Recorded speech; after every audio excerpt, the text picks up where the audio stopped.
How's it going, guys? I'm Matt. This is MotoWorx. This is the result of the work I did. I forgot to film an intro, but I'm doing it now. It is so much later than when I started the video. You can probably tell in my voice and that it's going away. But without further ado, we're going to kick this video off, guys. Enjoy.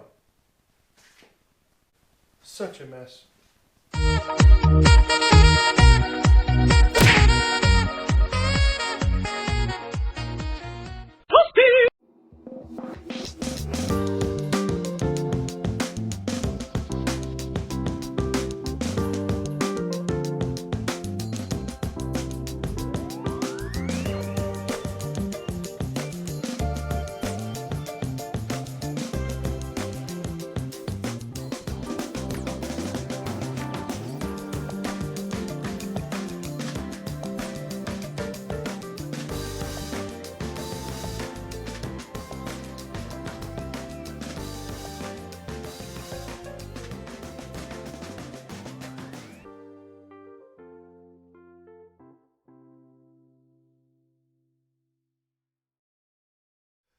Alright guys, so everything is cleaned up. Now I have to take this back off the stand, and since it's attached to the cylinder head right now and this has to come off, I have to reattach it down to this lower case, and it looks like the lower case is what's going to actually stay on the stand.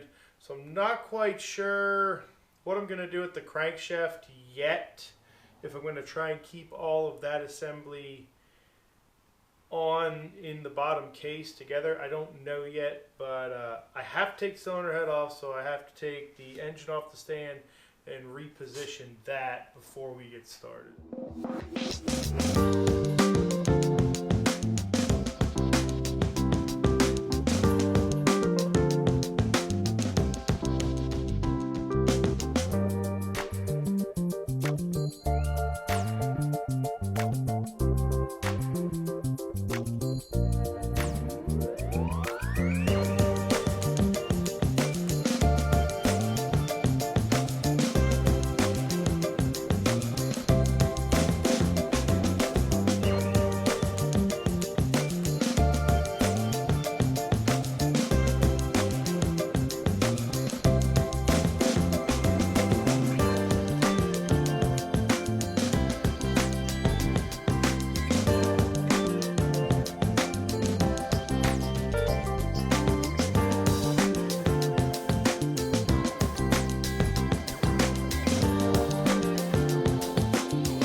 Alrighty guys, so I made that huge mess before. I cleaned it all up, and now I have another huge mess. Again, this is exactly why I keep saying have plenty of boxes, number one, and have plenty of room, because you are going to fill up these boxes so quickly. It's amazing how many parts go into this tiny little engine.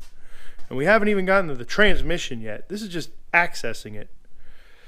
But I paused here because I want to show you guys a couple things here. When you take the cylinder head off, do not take this cylinder head and flip it upside down. These little metal pieces here are called buckets, and underneath these buckets are tiny little shims. And if you flip this upside down, all of these buckets, well, maybe not all, but a large majority of these buckets will fall out, as well as the shims that go with them, and that is a job you do not want to tackle, trying to figure out where those go. When you're taking the camshafts out, it's not super important that you know exactly where you got these things from, because they are labeled. This one here is for the intake side, and this one here is for the exhaust side. So this one has an E on it here for the exhaust, and this one here, I was looking for it earlier, has an I on it for intake. So they're labeled, and then this will also be labeled in something like the service manual. It'll tell you where these go because they're going to go in a certain location. If you don't have the service manual on hand, is just keep this stuff in the order that you took it out. So I know that this is the intake side, this is the exhaust side, because this is the intake, this is the exhaust. So that's all the cylinder head there. Now let's look at the engine. All right, so I did not pull the jug off yet. I have it just to a point now where I think I can get into those bolts. And I'm going to show you these bolts. And this is kind of frustrating that Yamaha did this. But the two bolts that I need to remove are down inside there. There's one of them, and there's the other one. Those are the two bolts that are still holding this case together. And the only thing that stinks is I can't leave this jug like this because there's a gasket under here that sandwiches between these two cases to keep it from leaking oil. And if I try to just reuse that, this will leak, and that's not good because look at how much I have to do just to get to this point. So anything that I open up, I am going to replace the gasket on. But yeah, we're just going to keep plugging away. I figured I'd show you guys where we were at. I do have to remove these two bolts in here, and then these case halves should separate. I'm going to pull the top off. I'm going to leave this stuff in here until I can figure out how I want to handle that. But we made it. It's a lot of work, a lot more than I initially thought. But let's get those two bolts off, and then we'll show you what's going on inside the transmission, guys.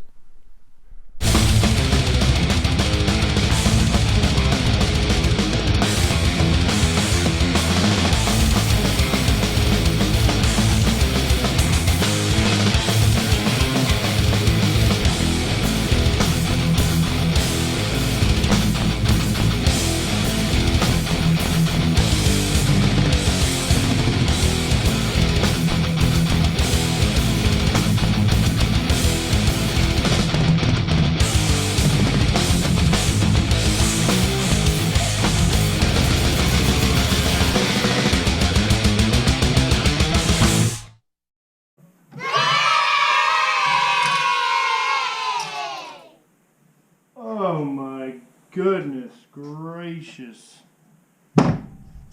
Well, that was a lot more than I wanted to do. That was a lot more than what I wanted to do. Didn't realize I was giving you guys a lesson on how to rebuild an engine because my goodness, this engine is torn down. That's typically not how you rebuild a transmission, but apparently in Yamaha's world, yes, that is how you rebuild a transmission.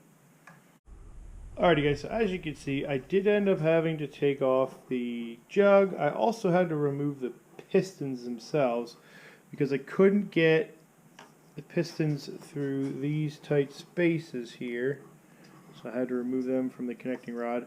I was going to unbolt them, but then again, you got to deal with bearings, stuff like that, so I didn't want to tackle that. I just left that stuff attached. Took those out. I am going to have to get new circlips because these are kind of once and done deals here. Going to have to figure out how I can get these pistons back in. What I might do is just put them in the jug here and then put the clip in with this on the bike. Because everything's open, it shouldn't be a big deal to get that stuff back in. Now, to store the cylinder head, I put all of the bolts, cams, everything in where I came from. This is a great way here to keep track of all this stuff. lay it out in order, and then just put it back together in order. I'm going to just put the cover on, and I can drop all the bolts. Where is that? I can just snug all these down, and then that'll keep that from getting dirt in there. And then when I go to put it back together, at least everything will be organized. Alright, so the first thing we have to figure out is which gear is second gear. So we're just going to run through the gears real quick. If I shift down here, this is first gear. So this gear slides into this larger gear here for first. Then we go to neutral. Neutral spins freely. Go to second. So this is second. This is our problem child when we're taking this apart. This is what we're looking at. So for second, we need to worry about a shift fork, this gear here, as well as this outer gear here, this larger gear for second. And then we'll just run through the other gears real quick. Make sure everything works like it should. So third, it's good. Fourth, it's good. Fifth, that's good. And sixth gear. And then you can't shift up anymore. So everything looks good except for the second gear doesn't work. And we're going to take this apart and we're going to see why. Now that I know which gear is second gear.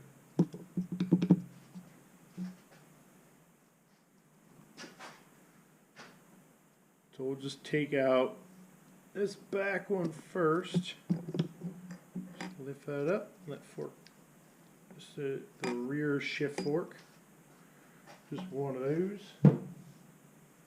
And there's two shift forks up front here. So we'll get that one out of the way. And then we'll just lift this up out of the way here. And then you got your two shift forks there. Oh! Oh my goodness, I see what the problem is right away. Bring you along with me. So if you look right there, this is the second and so second as well as third gear shift fork. And this is the second gear engagement. This shift fork is very bent. And you can see where that shift fork was digging into the actual gear. So started to wear away. Couldn't hold it anymore. More than likely it's not putting it into gear far enough, because this is pretty destroyed actually. That looks really bad. Alrighty guys, I decided to put this stuff back in because I could see what the problem is. I don't want to take this stuff apart because I already have multiple boxes of things. So I will just leave this all together. I'm going to order all the parts I need. And then when the parts come in, I'll take it apart. I'll take you guys along with. I'll actually do a more in-depth replacement. That's kind of why I want to save it for them. But if you look in here, the actual gear itself, where this gear here, where these dogs, if you want to call them, where they engage, you can see that they're slightly rounded off, where they slot in to this portion of the gear here. And this is actually pretty rounded off as well. And that's more than likely the reason it's just not going all the way into gear due to that bent shift fork. Because if you look, when I shift this, so that, and we'll go back into second. So if you look at second gear, there's a lot of free play that's in there. So for example, if I shift up into, well, let me go down into first gear. Or well, we can go into third there. So just the gear over, you know, there's not quite as much free play. Now there is a little bit more, but it's actually pushing it toward this gear more, actually engaging this gear more. It's bent in a way that it helps third gear out, but it hurts second gear out. So we'll go back to second here. Back there again. So you see second gear, it's actually farther out and it has free play than third gear. So that shift fork being bent is it's bent this way just ever so slightly, and you know it's bent that way because the bottom portion is actually digging into this gear here and wearing away this. This is the lighter metal, so this is wearing away instead of this gear. These gears, any gear is hardened, so it's a lot stronger than this shift fork, but it's bent this way in, so when you put it into third, it actually puts it farther into third gear. And you don't have as much free play as you do in second there. So that's what's going on. I don't know if when I get the parts if they actually fixed it or if I'm just going to get another gear set and shift fork and it's going to do it again. So that I don't know. I will look that up. I will have an answer for next time, but that's what's going on there. Second gear. So I need the actual gear that's attached to the shaft, and I need second gear itself here. And then also I'm going to look this transmission over really good to see if I need anything else possibly. But definitely second gear. That's definitely the problem. It was definitely a pain to take all this stuff apart. That's for sure. So that's what's going on with second gear, guys. The shift fork's bad, and I also need to get second gear as well as the slider. I think that's what they call it. I gotta clean this stuff up, guys. I hope you're enjoying the progress on the build here or on the disassembly. I haven't even got to the build part yet. I do have to order parts though, so I'm gonna have a couple uploads before I actually get into reassembly of this engine. So if you're watching this real time, it'll be realistically probably a week, maybe 2 weeks until I get another video on replacing second gear. In the meantime, the jobs I will be doing to this bike, I will be doing a carburetor clean. Now I can do a more in-depth carburetor clean on this. There's a couple other jobs coming up. I am going to start work on another project while this one's down. But that's how you get to the transmission on this bike. It's way more than I thought it was going to be in terms of just how much stuff I had to remove just to get to this part. I assure you on other bikes it's not this difficult to get to the transmission. This one's just not that user-friendly. So that's where we're at, guys. Figured out the problem. Now we know what parts to order. I'm going to box all this stuff up, and we will see you in another video. Thank you guys so much for liking, commenting, and subscribing. We'll see you in the next one. I'm Matt. This is MotoWorx. Oh my goodness, it's such a mess. Parts everywhere.